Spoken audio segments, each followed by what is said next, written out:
Get ready for the dictation. Start. I am happy to participate in the centenary celebrations of St. Joseph's College, an institution which has earned for itself a reputation for its standards and achievements.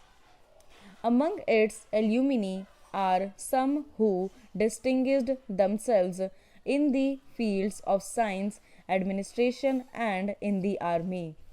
The institution has thus contributed significantly to the country's progress and defense. Institutions like yours, started by missionaries in different parts of the country, have helped a great deal to spread Western education in the country, especially in the 19th century and the earlier decades of this century. They have thus helped the country to absorb all that is good in Western thought and also to develop in science and technology. Academically, these institutions have always produced good results. It is due to the habits of discipline and hard work which the institutions seek to foster and promote among the pupils.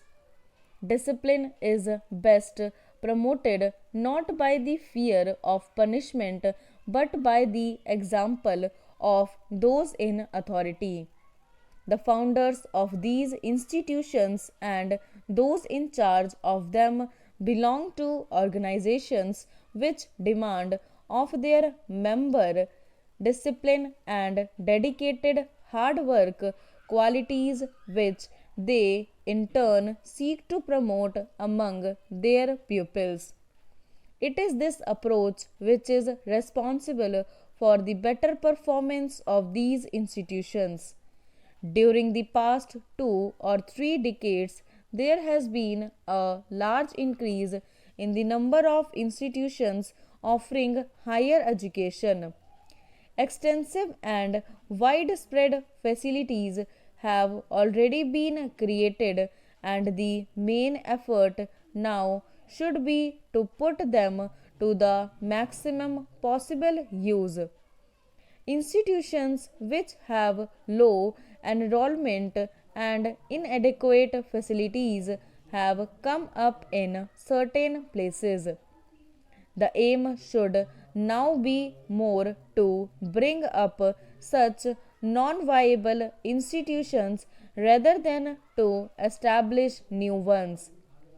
At the same time, the needs of first generation learners, particularly those belonging to socially and economically backward sections for whom higher education provides an opportunity to improve their social and economic status, have to be taken care of so as to enable them to take advantage of employment opportunities. It is necessary that educational programs are related to manpower demands existing and anticipated for executing development projects, for maintaining services and supplies, and for the different occupational groups.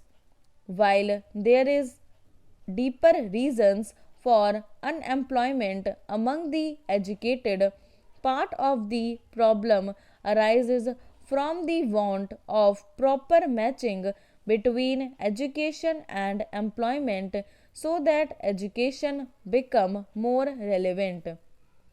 The primary object should be to make the first degree course more relevant and responsive to the development needs of the community and link education with work in the field and practical experience.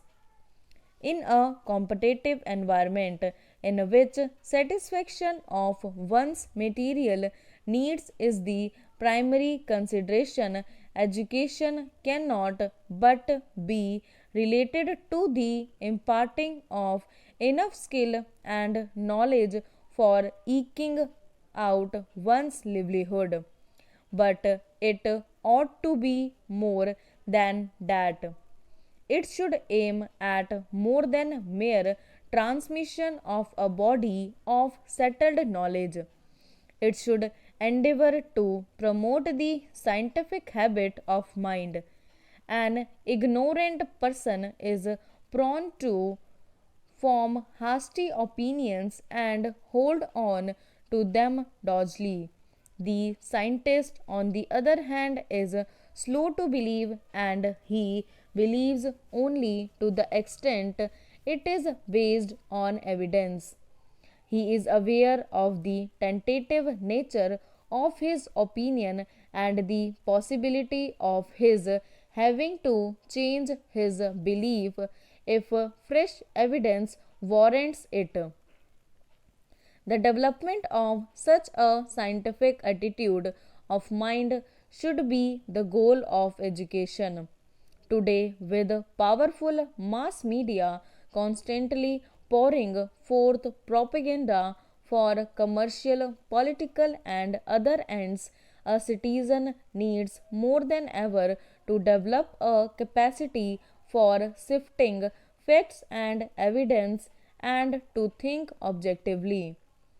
It should be the aim of education to develop such capacity.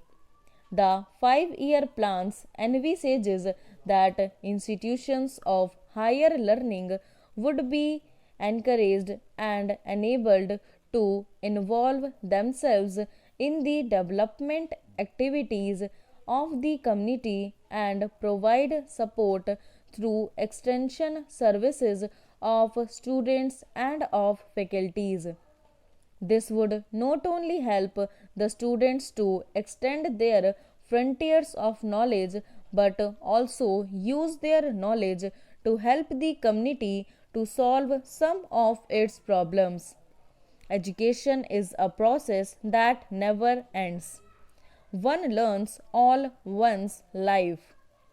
The sources of knowledge are countless. One does not learn only from the teachers, colleagues, people one meets in life, and nature itself provide unlimited opportunities of acquiring knowledge. What is needed is the humility to admit that knowledge is available everywhere and the will to learn. Education must be thought of not merely as preparation for maturity but as a continuous development of mental faculties and continuous illumination of life. The formal education which we receive at school and college gives us the instrumentalities of mental growth. Our further development depends upon our observation and interpretation of experience. In this view, education is a continuous lifelong process. I would like to thank you, the organizers, for inviting me here today. I extend to the students, teachers, and others associated with this college my warm greetings and wish them all success in their endeavors. Stop.